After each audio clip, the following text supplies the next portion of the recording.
I was pleasantly surprised that the man known as Zed, the producer of the music for Dragon Ball Daima's intro and outro, was rocking a shirt from the Geekdom 101 store. That means that he is a member of the Geek Army. Somebody who worked on Daima is a member of the Geek Army. And guess what?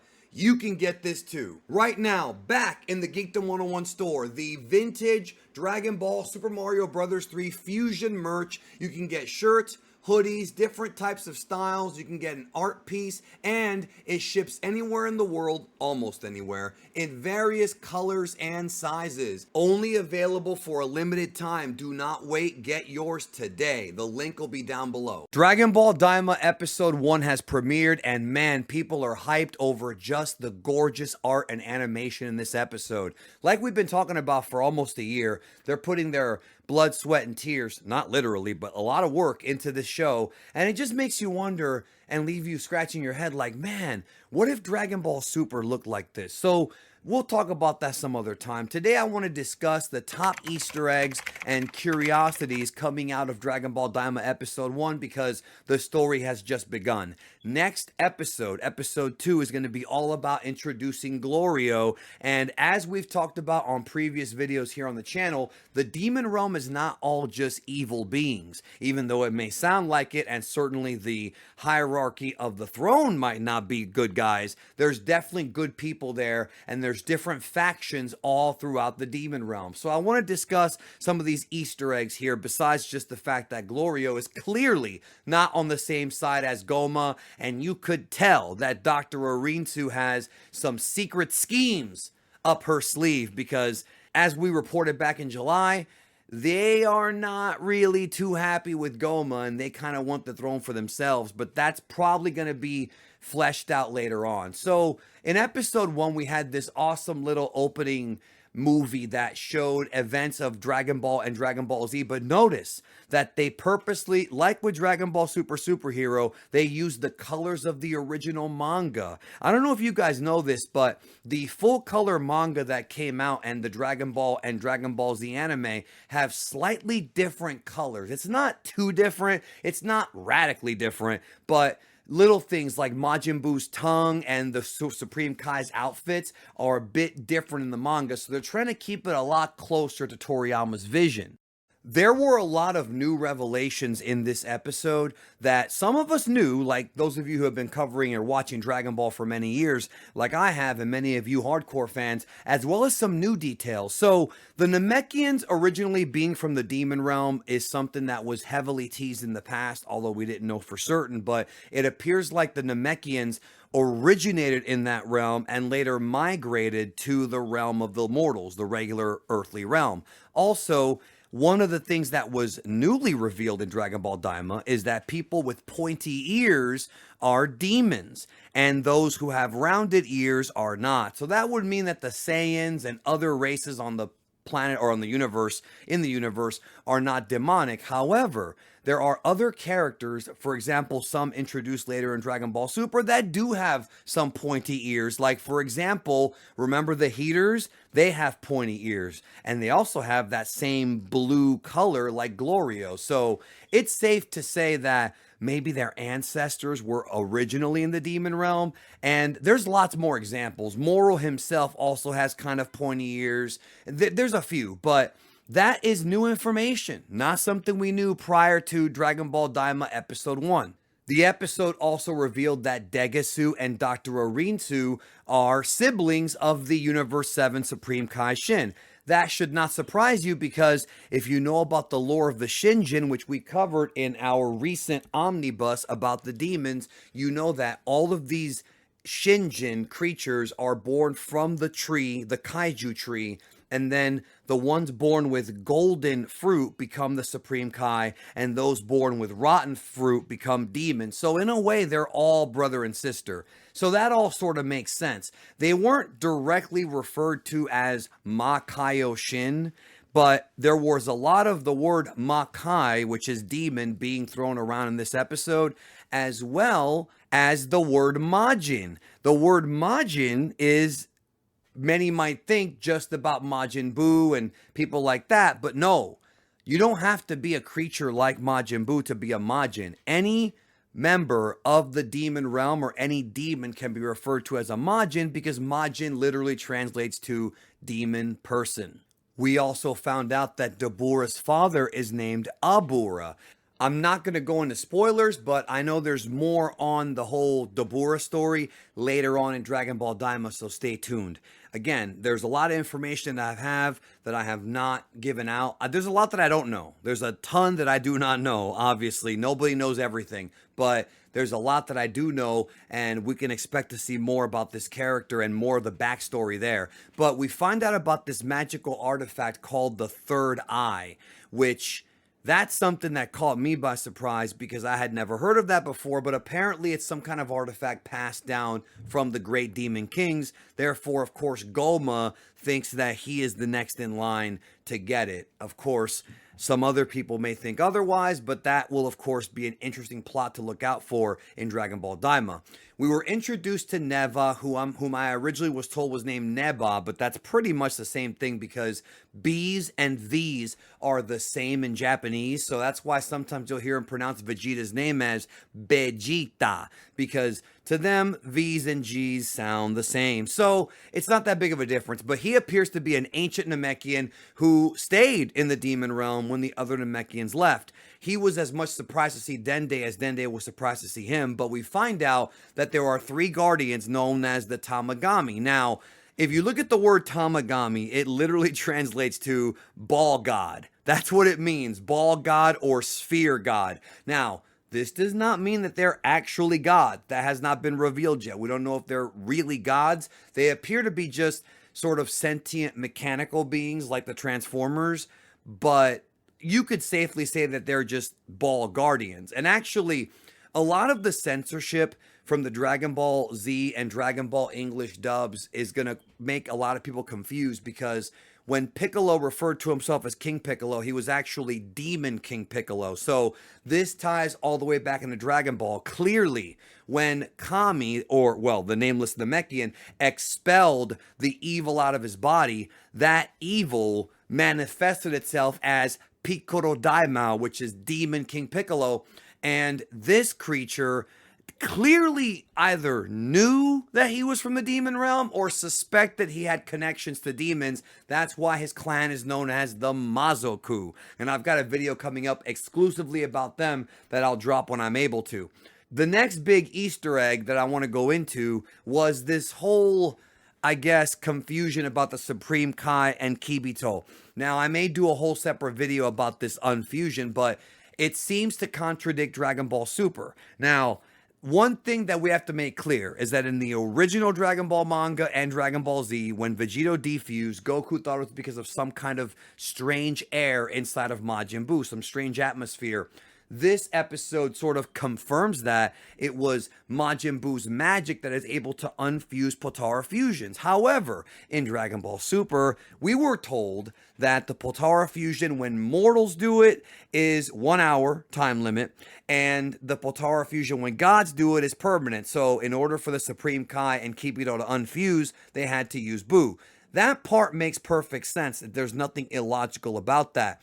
However, one of the things that a lot of us thought is that when Vegito fought Buu, that the 1 hour time limit had expired, and that's why they defused, and Dragon Ball Super's retcon explained that. Clearly, what's really going on here, guys, is that there are 2 different ways to unfuse Potara fusions, and that would be with a wish of the Dragon Balls or using Majin Buu's strange magical body, right? So there's 2 different ways to undo Potara fusion. However, the big mystery is, well, then how the heck did they end up fusing again? Because Battle of Gods takes place 3 years after Dragon Ball Daima, or at least after the beginning of Dragon Ball Daima.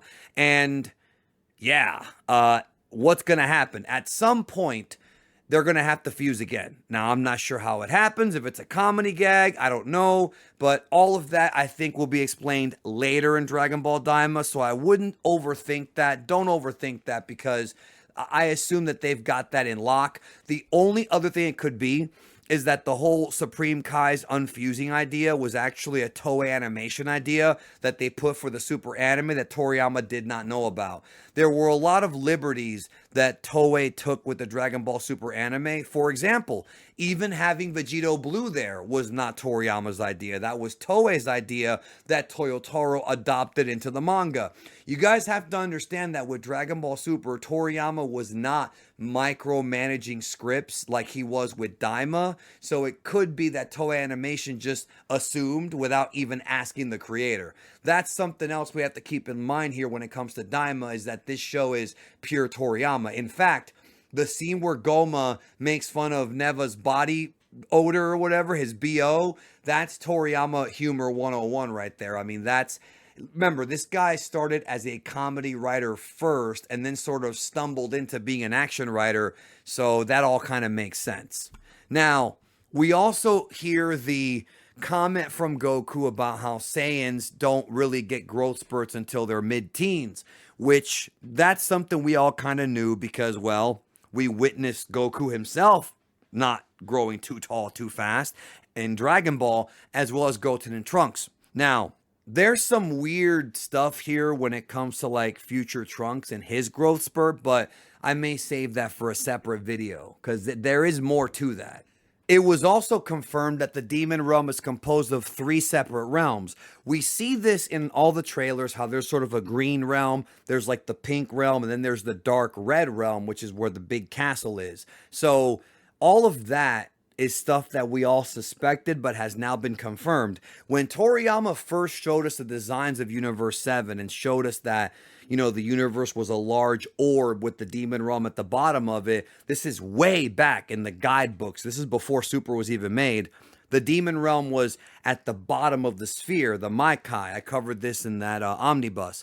Well, it's interesting because we never knew more than that. We knew it existed. We knew Dobura was from there, but we didn't know anything about there being multiple realms or multiple different demon kings. This is all sort of new information. We didn't even know Dobura had a dad. Like, there's just a lot of new information being thrown at us. But I think the most interesting Easter egg, I don't know if you guys caught this, was when they were trying to leave the demon realm and the giant guardian of the gates discussed which universe do you want to go to, and it was Universe 7. And then they ask, well, first he says that somebody else came through first, and we find out that Dr. Arinsu actually came to Universe 7 first.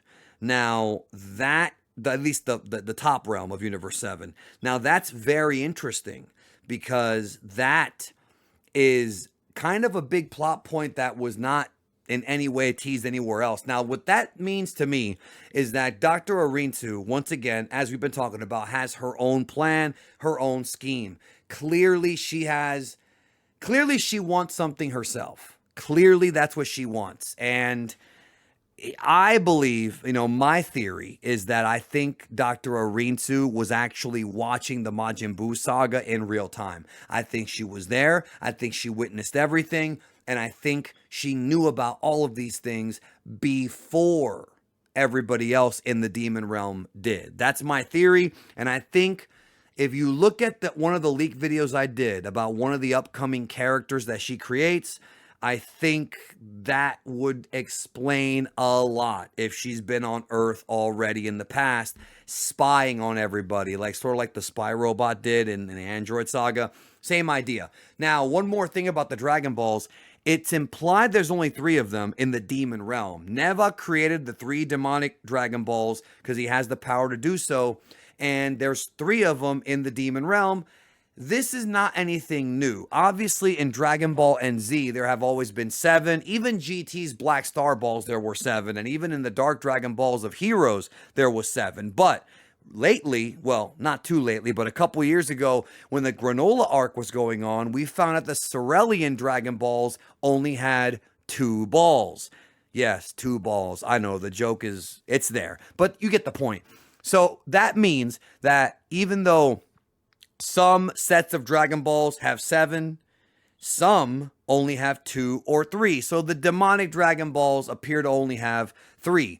And I'm going to take a wild guess here, but I'm going to guess that the Tamagami are probably in one of the 3 different realms, each carrying a Dragon Ball, and that Goku and the gang are going to have to go get them probably to reverse the wish. Or perhaps they can use Neva, because we see Neva use this really interesting form of dark Namekian magic to summon the Dragon Balls to him. Now, can you imagine how much easier it would be for everybody if somebody learned that technique to like just magnetize the balls towards you? You don't need a dragon radar. You don't need to go looking for one. You don't need to go with a search party. Bam, he just does magic and it goes to him. So that's quite useful if I do say so myself. So the episode ended with the wish being made and them all being reverted back to being first graders, except for Goten and Trunks, who are going to end up being babies. I actually have more information about how the wish will affect their powers, but I may hold on to that one until next week, depending on whether or not they explain it. But let's just say that if you played Sparking Zero, and if you've noticed Goku Mini, not Kid Goku, but Goku Mini from Daima, if you played the game, and if you've noticed, if you're playing with that character, his moveset, if you pay close attention to his moveset, there is a reason as to why his moveset is what it is. And I don't want to go into it here because, again, it's kind of a big spoiler for a plot thread going forward. Feel free to leave your theories in the comments, and maybe I'll reply back in the comments and say if you're right or wrong. But if you're trying to avoid that, I understand. I respect it. We're just here to provide information. And yeah, I have been saying this show was going to blow away Super as far as animation and production goes. And it already has with the first episode. And I just wish that Super got the same treatment.